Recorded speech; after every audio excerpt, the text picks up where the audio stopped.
All right, let's get the show on the road.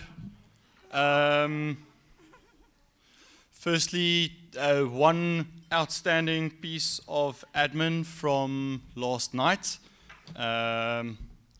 There's an important announcement that needs to be made. So those of you that were at our beach games on the non-swimming beach, we had a lot of fun. We gave everybody a very poorly defined, complex problem to solve. They wanted definitions and criteria and skills, and we told them that's not in the mandate of a professional engineer or engineering professional. Their task was to build a sandcastle. So we had 6 very diverse structures, can't call them all castles. We had bomb shelters and aesthetic constructions and historical representations, technologically advanced forts. So, and in the end, there can only be one winner, although we want to give everybody a participation trophy, as that's the millennial thing to do. The winner is our team from GSTM with their Hyperloop fort.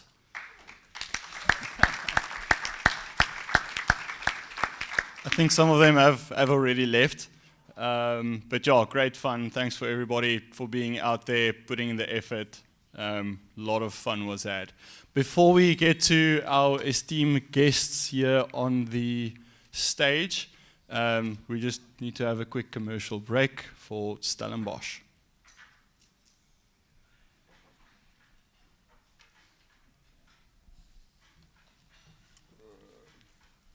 Okay, sorry, just need to sort the sound out again.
for industry-relevant, just-in-time skills that equip them for the job at hand.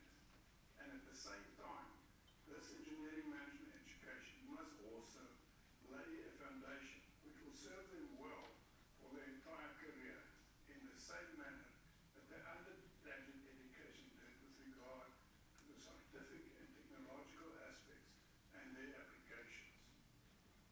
The Masters of Engineering Management degree is designed to do just that. It aims to produce more well-rounded, better if you will, engineers and scientists by formally preparing them to address the important other element of engineering. Engineering management is recognized across the globe as an established engineering and also academic discipline, as is the master's degree in engineering management, which have come to be associated with it. Many prominent universities across the globe offer MEM-type degrees, typically by the engineering faculties or schools, sometimes with inputs from other disciplines such as business and management schools. The nature and nuances of these degrees differ from university to university, but they essentially all have the same broad aim. Stellenbosch University is a South African university which is held in very high academic esteem all across the world, and particularly also its faculty of engineering. It is fitting and appropriate then that the university introduced a new MEM degree, particularly one aimed to primarily address the requirements of mid-career engineers and scientists. During the 2 years preceding the launch of the new degree, the world was devastated by the impact of the COVID-19 pandemic. Practically no country, organization or individual was not touched and disrupted in some way or another. Social distancing became the norm. And as the waves of the pandemic swept and wreaked havoc on a global scale, the world also innovated as it learned and found ways to adapt.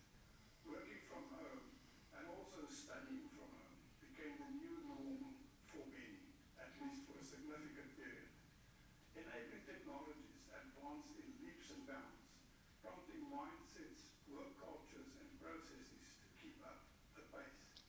It became evident that remote working and studying were not only possible, but indeed viable, and to some extent, and in some cases, preferable.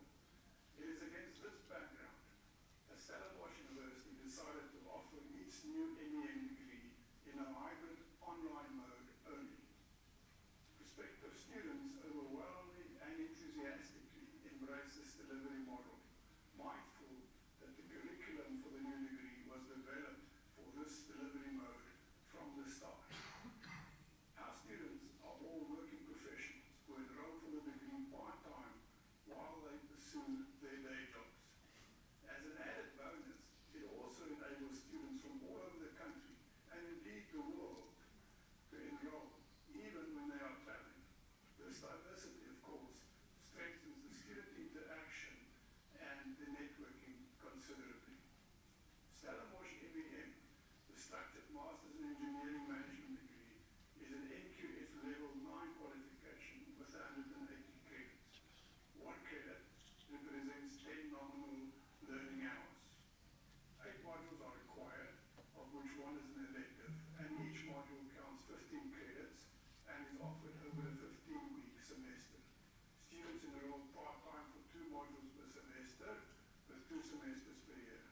The project, or mini thesis, can be done in the second year together with the modules, or deferred for a 3rd year.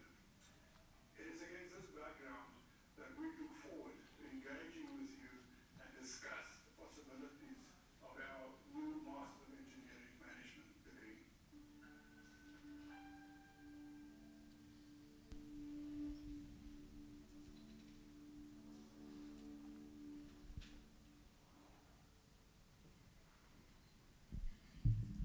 And thanks again to Stellenbosch for their generous sponsorship for this conference.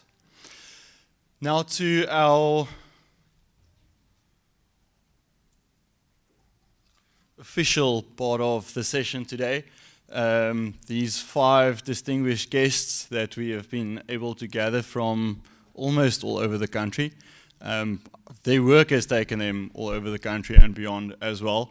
I'm going to allow them some time to introduce themselves, and just so as a first, maybe just introducing the panel is we are today looking at engineering skills and scientific principles making an impact in society for societal good, and how we can apply our skills and be involved in addressing some of the biggest critical challenges in our country today. So thank you very much for being here. Thank you for the work that you guys have been doing and been involved in. And hopefully after today, I'm sure there will be more people inspired also to get involved to see that it is possible to make a difference. So thank you for being here. We're going to start here on side closest to me with Nosipho. If you can introduce yourself, and then as a little icebreaker, tell us where in your everyday life have you used an engineering principle? Some of the examples that I shared with them in prep for this was, did you use Excel to plan your weekend away, or a home renovation,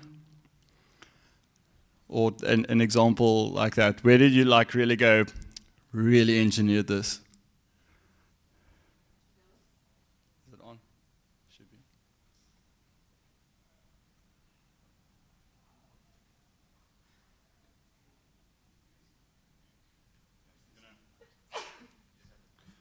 While we sort the technical details out, also a special word of welcome to our SAIIE community on the Zoom live stream as well.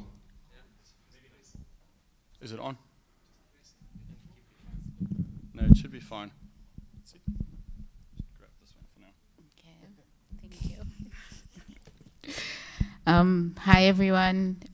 So introduction, Nosipho Gumede. I'm just covering my career, right, in terms of, cool. So originally a metallurgical engineer, then after some time moved to industrial engineering. I think that's who I am in a nutshell. So in terms of the icebreaker, in terms of applying engineering principles in everyday life, generally I'm a minimalist. I've gone through stages of being the person who just throws stuff away if I'm in a certain place and I feel like it's not being used. Either I throw it away or give it away, and then had issues with people asking me, where is this? Did you throw it away? Did you give it away? So then moved to asking, can I throw this away? Can I give this away? And then later on, if you think about 5S, I guess that's how I've applied industrial engineering in my life, where I now ask, can I give this away? Can I throw this away? Or how can I sort this and how can I set this? So that's where I am with that. That's it. Wonderful, thank you. Afternoon, everyone. My name is Bundletladi, and I have a background in industrial engineering, I guess from undergrad, postgrad, industry-wise, but the space that I am curious about at the moment is social design. And so how do I implement IE in my daily life? I guess I think you reverse engineered that answer. I'll try to do the same. I guess I'm more a why analysis person. I'm always inquisitive about what is underlying the surface. Actually, that's actually me realizing that. Thank you for the question, Jacques. I think I'm a why analysis person, and sometimes it irks people because I like Bundle, it is what it is, but I'm always like, there's something beyond that though. So I'm always curious about what lies beyond the surface. And how do you feel about that? At this moment, I feel quite awestruck. It's like a penny dropping moment for me as well. Thank you, Over to Bondle. Irshad. Irshad. Hi everyone, my name is Irshad Vauda. I am the Chief Executive of Engineers Without Borders South Africa. I am an industrial engineer by profession. the icebreaker was, how do I use engineering in everyday life? I think, you know, we all use engineering in everyday life all the time, right? That's the nature of all the people in this room. I tend to over-engineer my life, and lots of people around me complain because I have a Google form to fill out for this and a Google form to fill out for that, so I can keep track of the mileage in my car and figure out why I'm losing mileage per tank, and that's just me. But recently, speaking of home renovations, my father is doing some stuff, and I've been trying to build an electrical reticulation for the home that is resilient to the load shedding issues we've got today. So busy drawing up single line diagrams and all the rest of it for those who have electrical engineering bent. Yeah, that's me. Thanks. Hi, my name is Hannes de Tooy. I'm from the Faculty of Engineering at Northwest University in Potchefstroom. And I'm a mechanical engineer. So I have a real life experience with engineering. I'm happily married for 40 years to a community psychologist. And so I'm a half brainwashed engineer, but the skill that is most important to be an engineer or working in a community or have a very happy marriage life, you must have listening skills. So if your wife or the community explain their problem, don't interrupt with an obvious solution as an engineer.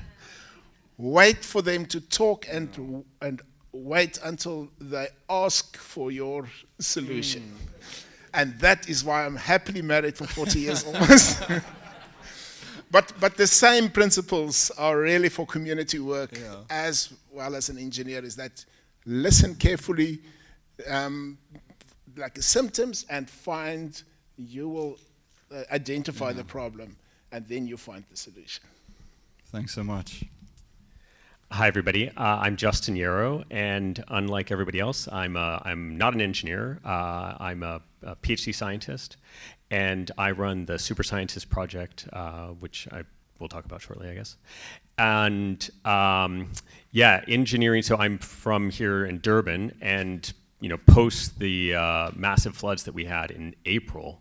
It's so long ago, but yet, like, we still see the effects of it. You are still looking at different retaining walls and seeing, these massive bits of land slumping all over the place. So it's one of these things where I think you thank goodness when the engineers did a good job on the walls that hold up your house, and then you really kind of pray that we figure out how to fix the rest of the infrastructure that serves so many people here. So. Oh, thanks, Justin. Yeah, you are a little bit the odd one out, so it made it really difficult to ask engineering questions, but I think we figured it out. Part of the STEM family, so good enough for us. I think let's start with Irshad in the middle, since he's got the microphone. I knew it. Just set me up. Tell us a little bit about your work that you're doing, and not necessarily how you got involved, but why you got involved. Okay, so like I said, I'm from Engineers Without Borders, South Africa. We do a range of different things. The joke I like to tell is that we're way more important than the Doctors Without Borders people. Because antibiotics can only get you so far. Clean water, though.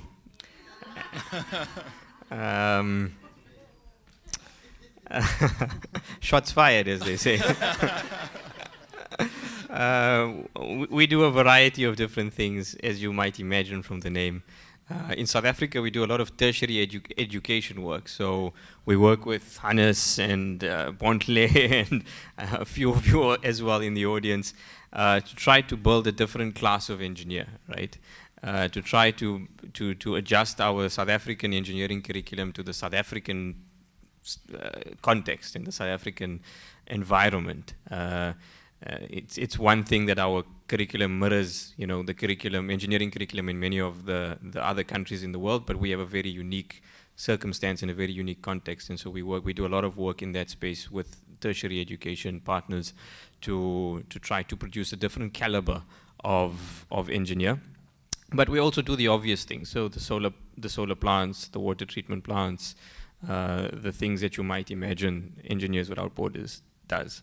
Why do I do this? That's a very existential question, Jacques, and I think you're firing these existential questions at us quite hard and fast. I have an inclination towards it, so I find it a very rewarding, taxing but very rewarding space, and I find it a very high leverage space. So, you know, a unit of input in this space gets like 10 units of results. So it's a very high leverage space, and I enjoy the work. So yeah, that's maybe why I do it. I'm also not quite sure sometimes. Well, the questions are coming hard and fast because as industrial engineers, we value efficiency. So getting to the meat of it. Bontle, looks like the microphone's been passed to you. Tell us about your curiosity on social design and how you're incorporating that.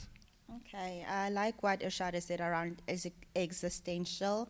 I think it relates to what's dawning for me, especially around not course design, not even curriculum design, but just how we design training for individuals. And I think it's difficult for me to even identify as an engineer because I see how we should be framing education is more like skills that allow you to get to a particular place. So I've only arrived at that space at the end. I've always been here, social design, because that's my heart. But I think, and I don't know how many people in the room would identify with this, I think, especially you mentioned STEM fields, I think some individuals, / most individuals, get into the space out of necessity, not necessarily out of snap. I really want to be an engineer. So I'm one of those individuals. My heart is really about how can, not make the world a better place, but how can we make the world a better place?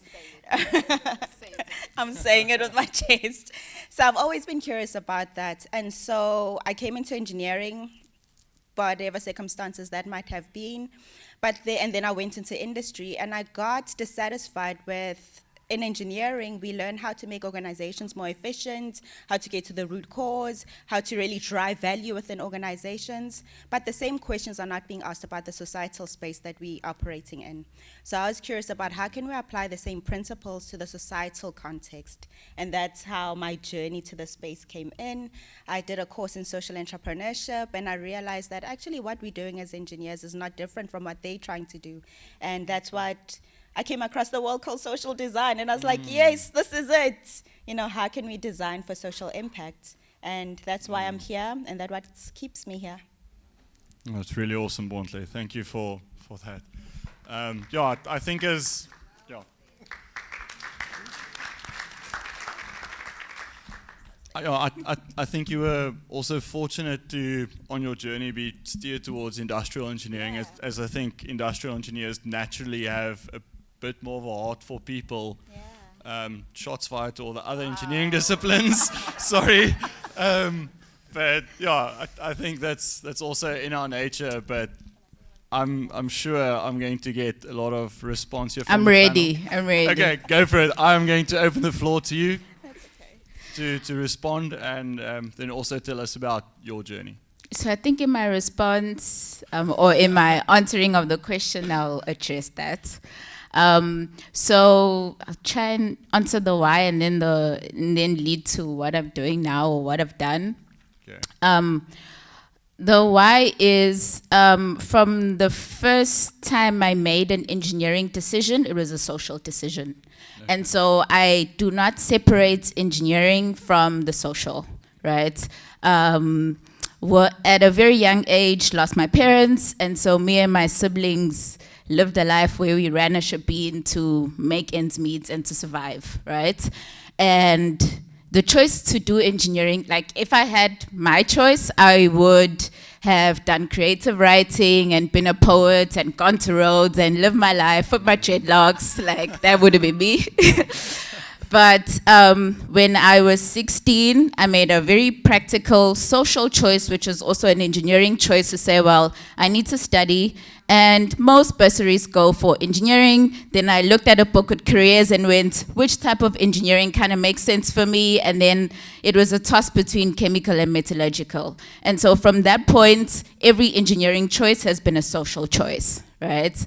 And then, so if I take it to metallurgical engineering, I was lucky enough to be trained by a head of metallurgy who kind of forced us to show him how we relate the social to running a plant, right? So what we mean by that is that often as a metallurgist, I had to make a choice in terms of which service provider do I use to produce chemical. And I would have to use certain engineering principles to justify preferential procurement for an SME, for a black woman-owned entity, in a way that would be low cost for the company, but would also help the community and would also tick the box in terms of the mining charter. That was my job, right? If it was a maintenance day and someone was walking in and they were limping, we would be sitting in a meeting and there's a window in the boardroom and they would go, oh, Stephen is limping more than he usually limps today.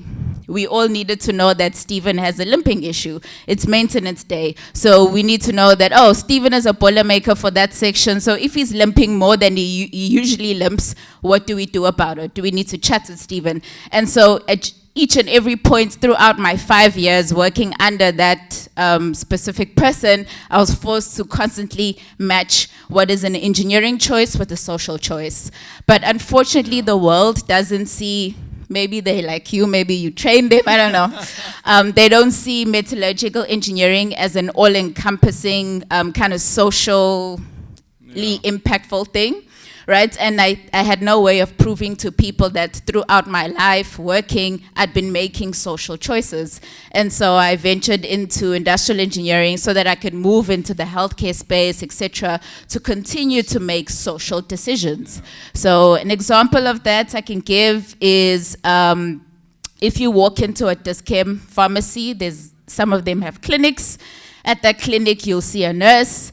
The system they use is a system by Health Force. So you'll see a nurse first, and then if you need a doctor, you use that Health Force system to get a doctor in the room virtually. So those are sorts of the projects I've worked on. It solves the primary healthcare problem, etc. So those, like in everything that I've done, I try to attach some kind of social aspect to it, or I'm very aware of the social implications of it. So. Thank you. Yeah. Thank you for being here and thank you for educating us.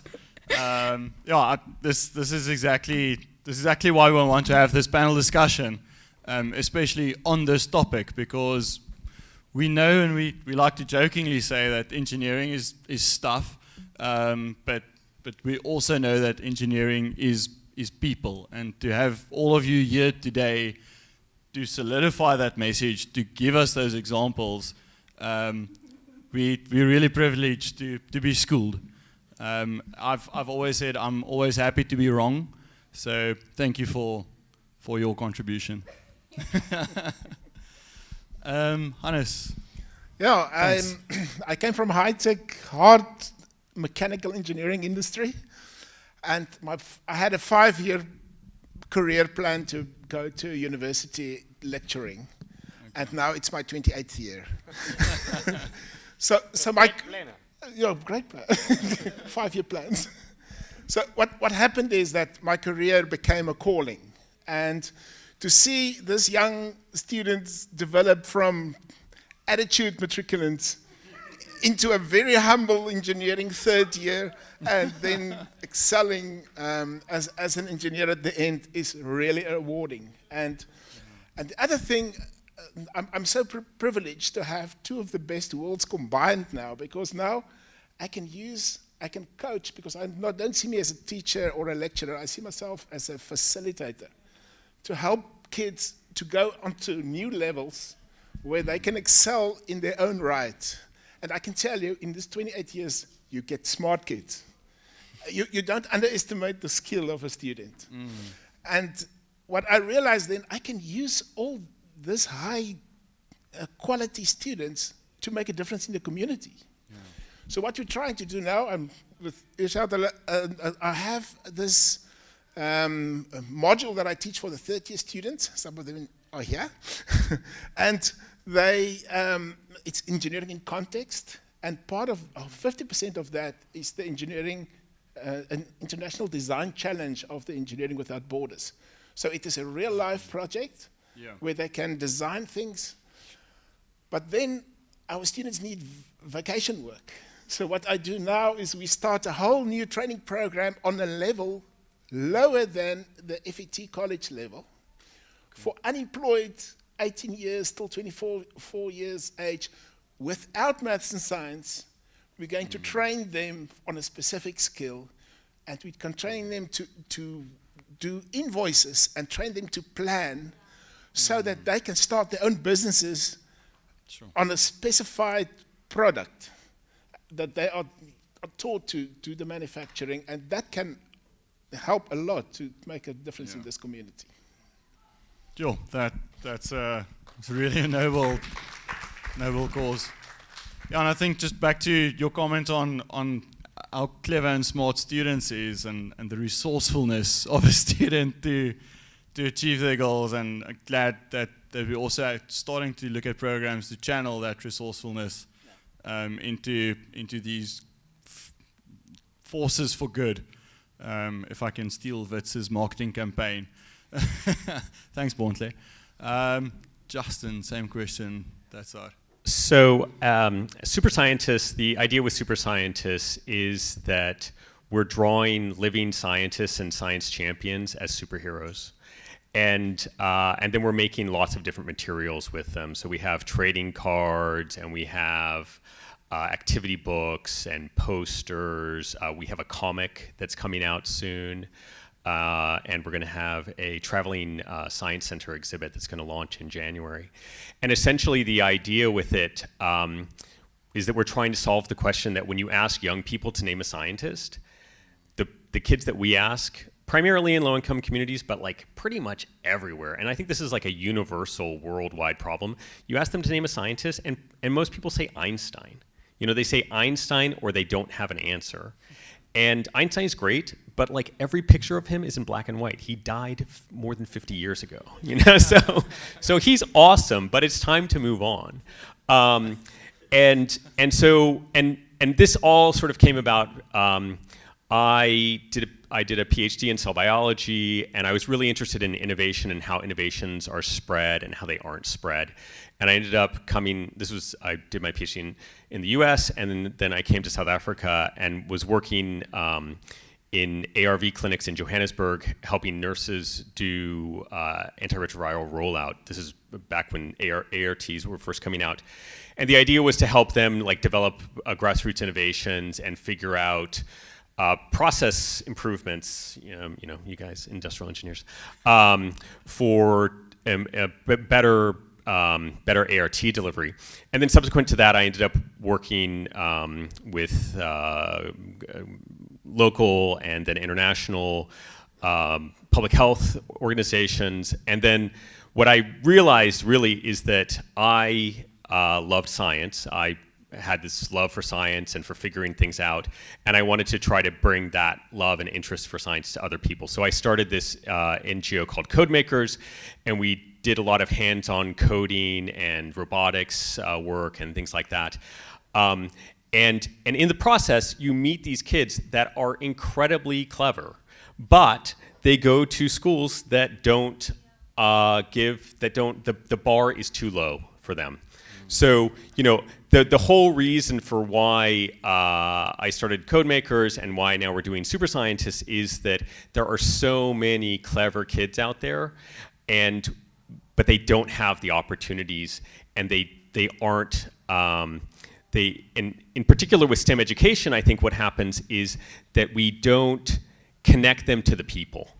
So they learn about this stuff in facts, and they maybe do some hands-on experiments, and they maybe see like elephant toothpaste explode, and it's like, wow, this is awesome.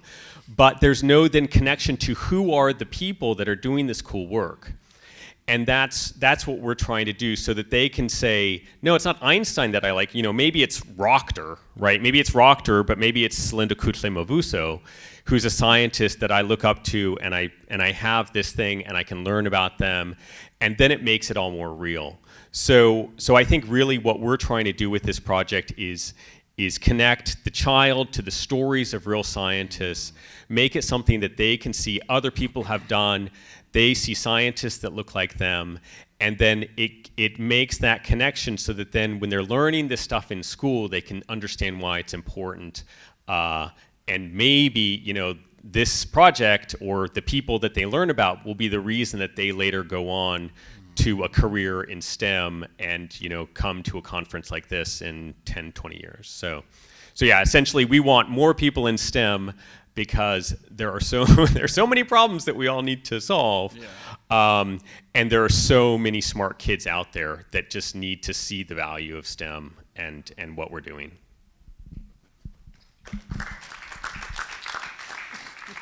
I'm also just going to take this opportunity to remind everybody that we sent out the announcement email yesterday that from SAIIE's side, we are going to sponsor the creation of another industrial engineering super scientist through Justin's program.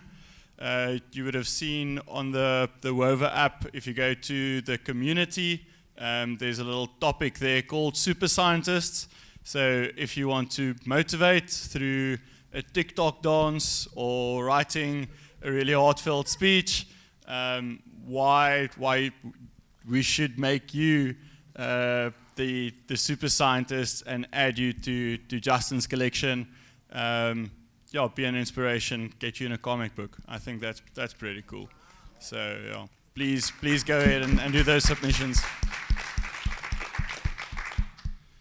Also, just maybe want to remind everyone we're going to keep it really interactive. So if there's any questions or comments out of the audience, please raise your hand at any time. Same to the panelists. If somebody is saying something and you want to jump in, grab a microphone. I think we've got some of the heavy stuff going. So yeah, let's keep it nice and interactive. It is a heavy topic. I think especially where we find ourselves as a society and the amount of work that needs to get done.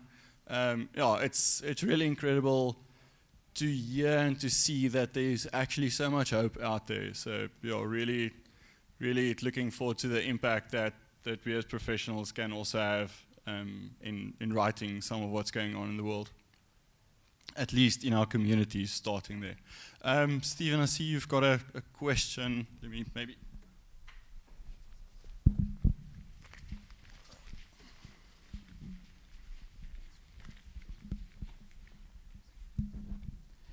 Okay, good afternoon to our panelists.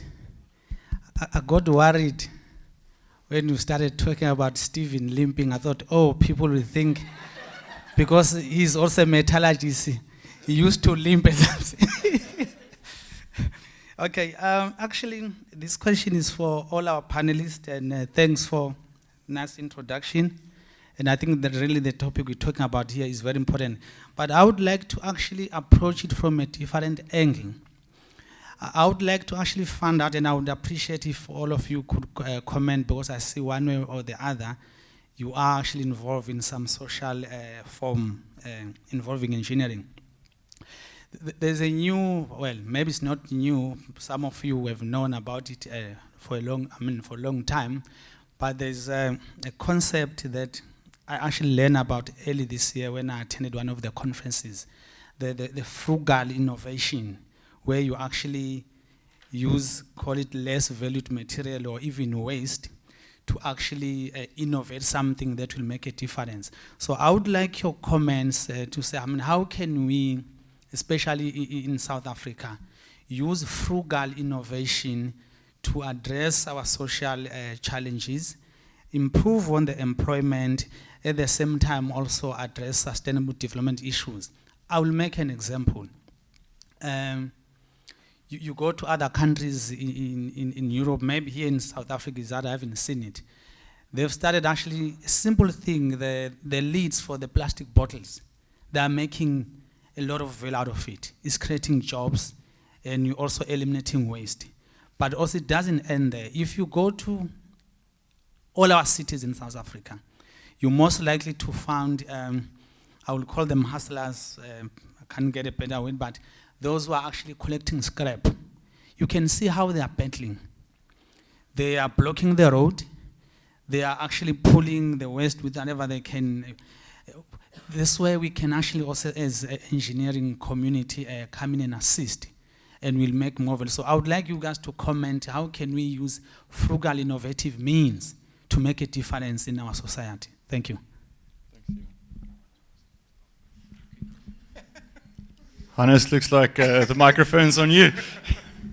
Okay, thanks for that one. I will just try to find another angle just to put that in the audience, and that is, I have a problem that our unemployed are always labeled to work with scrap. To me, psychologically, why can't we teach them to work with new material and do it properly? And then, why do you wear branded clothing that is not proudly produced by Orange Farm? Instead of having Gucci and all the other things coming from Europe, and you think you're very smart with all these labels, but you don't support our local communities. And people even laughing at the president because he was wearing a local suit. Nah? It did happen. To me, we must be proud of what we achieve, and we must focus to transfer skills to the people that need that skills urgently. And the average age of South Africa is 27 at the moment. Sure. Half our population are younger than 27. And in Angola, I think it's worse. It's like 18 or 14, if I remember correctly. So it is very important that we get the mindset of the unemployed away from scrap, I think, so that they can feel they are, as a human being, as any one of us. And this is why it's also important in your daily life, don't just greet the important people. At that road crossing, at the taxi rank, if the people crossing, don't be cross because they are wasting your time. Smile at them. Look at individuals, because they are as individual and as important as any of us. And if you can treat anyone with respect, you will get respect back. But if you are trapping on other people, your fence will not be high enough to keep them out. So we have all a responsibility to make a huge difference in the communities. Thank you so much. There's that proverb is when you have enough, don't build higher walls, build a longer table. I don't know much about the concept of frugal, but I'll just infer based on what I understand. I think the first thing is that you gave some examples of things that are happening out there, but I also want to emphasize that there are a lot of things that are happening in here. So I forgot the exact name of the person and what entity they have, but you have someone who's an architect, who was an architect for a very long time, and they were earning money. They then had an existential crisis, and then they bought a Wrangler and they drove through Africa. And then they came back, and now what they do in the Eastern Cape is that they take waste material and they use it to build creches or early development, facilities, right? And so I think there are cases where we are of people using that kind of approach. And my second comment is that the concept of frugal, I think, should be applied across the board and not just to bottom of the pyramid people. I think because we exist in South Africa claims to be socialist in a sense, but it's a mixed economy, mostly capitalist. The whole concept, I feel, of capitalism is that you have a certain small set that has a lot of resources that they can do stuff with, and then you have bottom of the pyramid people who then have to be susceptible to this frugal kind of approach or minimalist kind of approach, whereas if we kind of applied an overarching thing from the bottom down, then we could maybe make socialism work in a sense. I don't know. But I think it's something that should just cut across the board. Yeah, those are my comments. Yeah, it usually takes a bit of an existential crisis for most of us to move towards doing something necessary. So, thanks for sharing that. Anybody else on the panel wants to take a swing at the question? No? I think my colleagues here have done a great job from my perspective, so I'm covered. Cool. Maybe what I'll just surface is, like, I echo Nosipo's sentiments, because I think this idea of, I love what you said, Nosipo, because it's what you also touched on. It's almost like this us-them, like there's a dichotomy. And I think for me, it's a mindset shift that's required to see that it's not them and us, but you are me and I am you. Yeah. You know, I think if we really imbibed the spirit of, and is it honest? Yeah. You spoke to that a bit in terms of respect. I think ubuntu. Then we would see that I can't pass with my vehicle and I can see this person is struggling. So that speaks to something as us as engineers. But I think for me it's going back to basics, which almost what this idea of frugality speaks to. And I like what you said. I think I'm underscoring what you said, Nosipo, that it's really about, it's a mindset shift that's required. It's not that these subsets need to do something different from what I need to be doing, because we're non-different, essentially. So that's all I wanted to add, Jacques. Yeah, I think there's a lot to do with this mind shift that we need to make, and have a realization that everybody has a life as complex and as vivid and as evolved as you and your own narrative. Each person also has that story, and they are the main character in their story as well. And once you recognize that, for me, it just becomes so much more easier to interact with that person as an individual once you have that respect as well. So yeah, thanks for sharing that. Pontle? Can I say one last thing, and then we can go to the hand on the floor? I think what you're talking about, recognition, I think for me, like everything you've said, I agree with it. And what you touched on is also recognizing the systems that facilitate what you are referring to, Stephen. And that is what we need to dismantle, that it's a system that's facilitating or that's enabling people to be in that way. So what we need, I don't know if socialist is the right system. I know you were just putting it out there, but I'm just saying we need to be cognizant of the invisible as well. Over to you, Prince. Thank you, V. Thank you for this great panel. That's to you, the organizers. I think this is a very unique situation where you find technical people, engineers, speaking with such a burning heart, with a passion, and I'm feeling that from all of you on stage, and I'm quite excited about that. Particularly what you spoke about the engineering aspect, taking, let's say, as engineers, we're mostly about driving efficiencies, maximizing productivity, cutting costs and whatever. And you said in your journey, you noticed that there's actually a space for that in social design. Are you able to possibly maybe just share an implementation, not necessarily that you have done, but something that's really, that you can take directly from an industrial application to what we're used to, and then basically in a societal sense? I hope I didn't put you in a very tight spot. Very tight. It was like getting wishes of luck on my side here. So I think for me, Prince, as I've mentioned, for me, even identifying as an IE, because it implies that there's an IE space, an IE principles, an IE tools, an IE techniques. And for me, it's a way of thinking. I mean, we say this all the time. When we train students, what we're training them in is not necessarily the details of the tools and techniques per se, but it's actually a way of thinking, which is why we're seeing that traditionally where engineers would have gone when they graduate, now there's a huge demand because people are appreciating and needing the way in which they trained in thinking. So to answer your question, I won't say it's particular skills or tools that have been applied to the social space, but for me it's the systematic and the systemic way of design. Because what I was,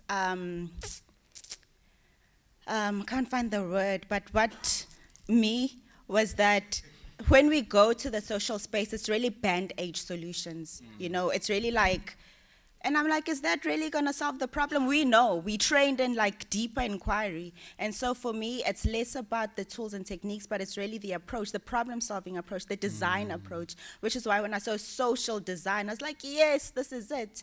And what I love about social design is it's not saying that us, the people in the room, we are the experts of the design process. It's recognizing that this individual is the expert in their own life and they can apply design principles to make their own lives better. And that for me is, I guess, what the translation would have been, is this understanding that design does not take place here. Design is something, it's an everyday thing. I think you were mentioning that, Irshad. And it's also then allowing other individuals to recognize them and then train them, not train them, but share, I guess that's the word, share what we have learned and they can share what they've learned and we can co-create better futures. So, full stop. Awesome.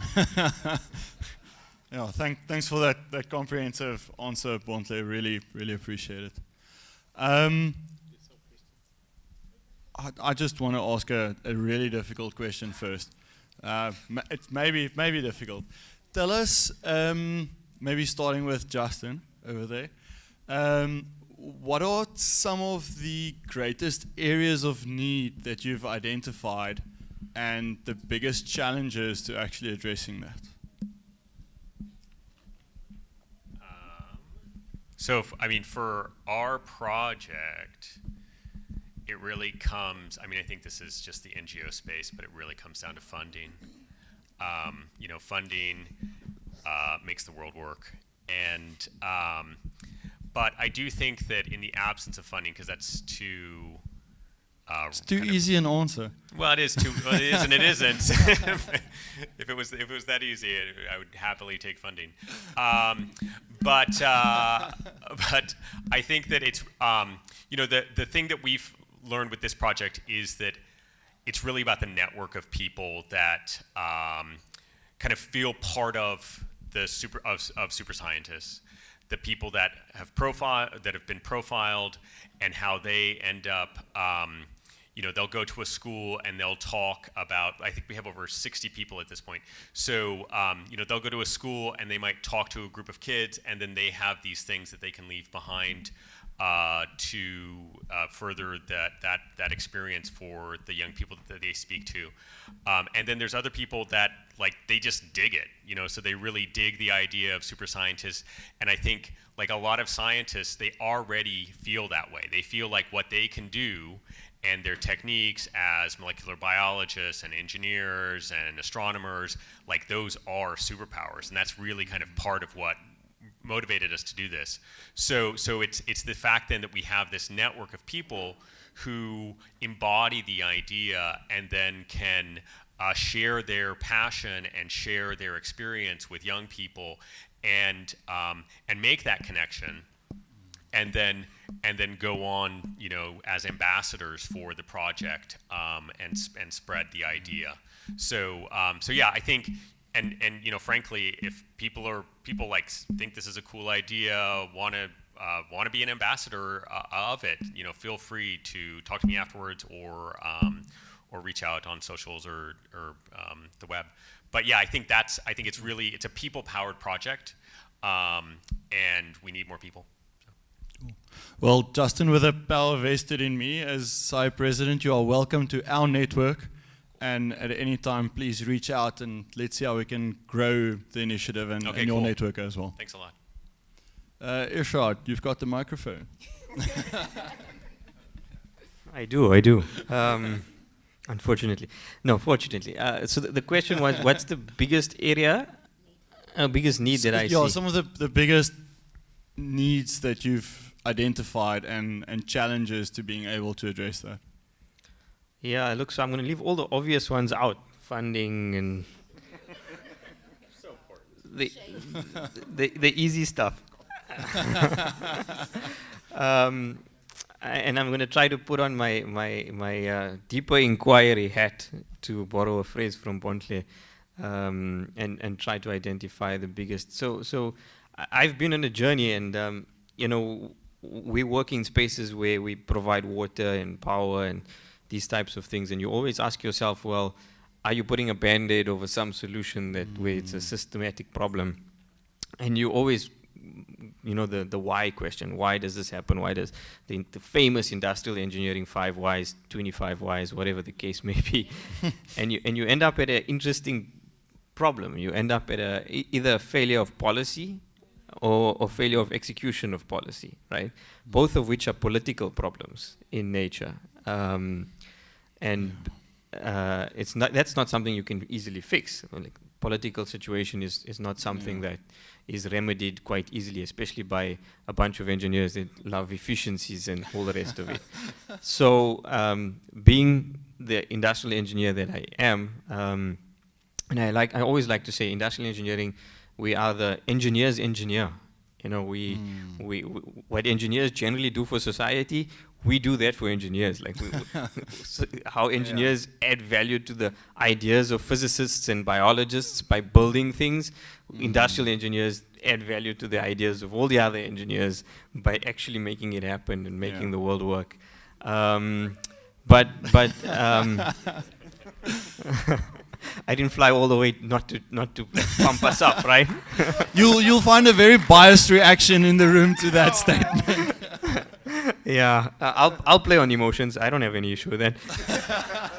Do it for a living when you try to get funding. So the point I'm trying to make is, I think one of the clearest areas of high leverage and intervention that we require is getting engineers more actively involved in what I would call activism, right? Okay. So government's always drawing up a new plan of something in infrastructure or the other, and we never see, as EWB, we never see you know, non-industry, non-government voices in those conversations, right? Yeah. Where is SAIIE or any one of the professional bodies, for example, representing different factors in different sectors? It's always business and it's always government and unions, right? So labor, but there's never a voice at the table which is speaking from a technical perspective and an activist perspective. So I think that's a very rich, unexplored area that I would say is an area that's neglected, to try to answer your question. Yeah. Yeah, thanks, Irshad. I think that also links very nicely to what we heard on Monday from Prof. Mutsambara, when asked the political question as well. Also just saying, be really just good at your job is the best way to make a political statement as well. So, but yes, also getting that seat at the table, being able to do that input. And then also just to tie on to that, you would have seen a little bit a couple of weeks ago on social media, we had a nice little post that said, engineers make things, industrial engineers make things better. I think we're coming close up to time. I'm going to maybe just go around the panel. Any closing statements from your side on society, social design? So I've been kind of hearing this like social. Here it comes. No, it's cool. Social good, and it's there, and it's for specific people, right? And so I even had to go and like Google the word social because I thought maybe I don't know what it means. And so apparently it's like society and how society organizes itself. And in my head, where is society and like how do we organize ourselves? Because it says that the way we organize ourselves is a social thing. And so what we do is a social thing. Like it's not far removed and it's not out there. It's here. right? It's so I think it's really that, I mean, maybe you have superheroes, I don't know, but maybe it's idealist to say that everyone should be a superhero in the way that they can be, and maybe we should try and get everyone to be sitting here. And the people who should be sitting there is maybe someone who's going, I need a superhero for this. Yeah, and we're all on the side and we're kind of going, sure, let's do it, let's change the world. And I think that what's actually needed is a critical mass. I think when we get that critical mass that can do that, and then when you have that critical mass that can sit here in their everyday life, finding ways to do something, then we'll be fine, we'll be good. And we'll be the social thing that seems like it's out there, but is actually in here. Thanks for reminding us of that. Thank you. Bontle? What's the question? Any closing comments or thoughts that you want to share? Maybe I'll mention two things. So in my journey, because it continues to be one, I've realized, like, you're talking about policy, politics, and you're talking about, you're talking about activism, like these words. I think there's certain subjects which are almost, I call them taboo subjects in engineering, because it's how do we change the world if we don't talk about the things that make up the world. So that's the one thing. And the second thing is related to what you said around, I'll need to think about it, but I think you've mentioned the word critical. And I think for me what's needed, so step back, critical theory. Critical theory is a mode of thinking that's questioning, that's challenging, that's saying that what we're looking at, there's something beyond the mask. And so what I'm proposing to the room is maybe we can have a more critical eye, to how we see change, because as IEs, we in the Delta space, we make the change, but a more critical eye will actually take us to things that are beyond what we think when we're operating efficiency and effectiveness. There's other things that we should possibly be probing. So full stop. Thanks so much, Bontle. I'm going to surprise you all and go to Justin first now. With pleasure. So I think that what you said about the best you can do is be good at your own job. Something was that? I'm misquoting you badly, but yeah. You misquoting me badly, misquoting You quoted Prof somebody badly. else. Okay. I mean, I think in this particular space, you have to be bad at this. You have to try, and yes, like doing your own job to make your salary and all of those things is a very critical part for everybody's well-being. But I think that it is really hard as a scientist, broadly, somebody in STEM, who has been trained to often, you think outside of the box and you're creative within the space of STEM, but you so often wall off that world from the world of like the actions of what we do as scientists. So, and then it's really hard to break through and be an activist and think about these societal issues. And I think you just have to try, because it's shocking to me to this date that we still don't have kind of like ethics that's taught alongside science that isn't just the ethics of making sure that you're doing ethical, that you're not like, you're not making up data, right? There's the whole other component of how science fits within society that I think we really fail to recognize is so critically important. And I think that there's, we do that for fairly obvious reasons around how some types of science, frankly, are really horrible for the world. But I think that, if this is something that you recognize is something that you want to make your mark in, you have to try, and you're going to be bad at it at first. Yeah. And there are plenty of people that, I mean, this is the horrors of the internet are well known, but the beauty of the internet is that there are so many people out there that are technical and are STEM trained that are now doing really cool stuff. in trying to solve problems in society. So yeah, that's what I would say is it's really needed. Like the skills that you guys have are out of this world, and applying those to some of the challenges that we face can make such a massive difference, because there aren't enough people doing it. So try.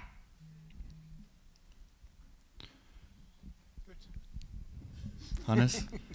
Okay, the one thing that I think you can do practical on the ground, it doesn't cost necessarily money. And I think the worst situation we have is to have a teacher with 50 kids in the class. How can you teach, okay, how can you transfer skills? Not teach, how can you transfer skills with such a big crowd? What I think it's a solution to do is to train people not only with the skills, but also with facilitation skills, so that the teacher can use 20 kids that really have the concept, sharing it with the others in their own language, in their own generation. And learning happened much, much quicker. I was in the army for 2 years. I saw that. I taught just 2 guys in a platoon, and tonight, as they worked in the inspection, they grabbed it. And the next morning, when I gave the command, it was perfectly done, because they taught each other, and I saw how quick that can happen. So we can do that in class as well. We can teach the teachers not to be too worried about their status. Have to be there with the tie, have to be grand, be a facilitator, but be around. You don't lose actually you get more respect from the kids if you are a facilitator, helping kids and empower kids to help others. That's my thought. Thanks, Hannes. Ishod, I hope you're ready to be existential, as the last word of this panel will go to you. It's almost impossible to say anything when you've got such esteemed and smart people up here doing such amazing work. I really don't know how I end up holding this thing last. The pressure is unbearable, and the lights are really bright. I've always been told I should do stand-up. Should I? The only thing I can say by way of closing is maybe more technical in nature, because all the inspirational Obama type stuff has already been done by my colleagues. Is that let's industrial engineers, we often hear the joke, well, at least I do, I don't know about the rest of you, that you're a BA engineer, you're a BA engineer, and I've always said to people, exactly, that's why we're better than you. Because all real problems, all these complex problems are socio-technical in nature, right? It's socio-technical in nature. The technical is the easy component. In every project I do, in every project Hannes does, it's the easy component. Knowing how to size a solar system, I tell you, I do that in my sleep. Well, I don't do it anymore, but I can do it in my sleep, right? The problem is understanding, working with a community, working with people, trying to figure out at what level do you intervene, so on and so forth. That's where the real crux of trying to make a difference lies. And all these problems are socio-technical in nature. And that's why, again, preaching to the converted and expecting, praise is but industrial engineers are well positioned as BA engineers. We should be proud of that component, that we are actually the one branch of engineering that prides ourselves on doing the social part of every problem, which is socio-technical. And yeah, thanks for having us. Thanks for having me. Appreciate it. Thank you so much. So you're getting a couple of dirty looks here from Nosipho, but but yeah, it's weird. The other students always thought they were mocking us, calling us BA engineers or BCom engineers, but we've actually always been really proud of that. So yeah, definitely not something that we shy away from. From my side, guys, thank you so much. As Prince said, it's really incredible to see people from traditionally, at least the stereotype is a very traditionally technical background, actually talking with Prince's words with such a burning heart about social and human-based elements and that work, and that there are people out there within ourselves that are that passionate. And I'm sure, Nosipho, as you mentioned, looking around this room, we'll be able to achieve that critical mass to get things going and get things moving. I'm going to, Prince has always called me a dictator as the SAIIE president, so I'm going to use that as well, and also say from our side, we'll make a commitment as the SAIIE Council to take up more social responsibility as well. We've already started with some of those initiatives, but really take our role as people engineers more seriously from council side as well. So with that, I am going to close the session. Thank you so much to everyone. Thank you to everybody on the live stream that has also joined. Really appreciate your time and all the work that you guys have been doing for us. Thank you.